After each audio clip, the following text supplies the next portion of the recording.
Alright, what's up? So the next lesson I learned today is that if you can't go to sleep, or if you wake up in the middle of the night and you can't fall back to sleep, just get up and do something else.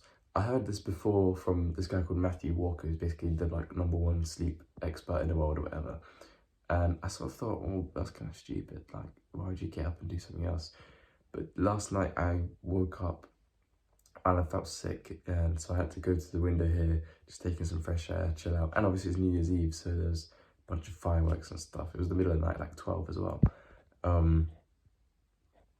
And I just couldn't get back to sleep. I tried to go back in, but I just still felt a bit sick and I couldn't get back to sleep. So instead I just decided to listen to a podcast. I just sat up in my bed, listened to the podcast. I don't know, my eyes were open probably, but I think they were closed. I just sat there listening to the podcast, focusing on something else. Did some breathing, and I just calmed down so much, like, more. And I realised that, obviously maybe it's different because I was sick.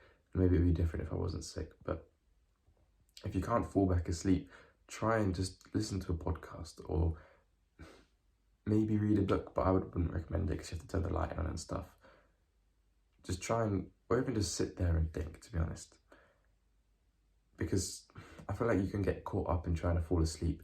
Then you're like thinking about trying to fall asleep, and then you don't actually fall asleep, and then it just becomes a whole loop. So maybe if you can't fall asleep, go pick yourself up and go do something else, and then come back in half an hour, or sit in bed, and hopefully trying to stay awake will help you fall back asleep, if that makes sense. I don't know. That's what I learned today. Peace.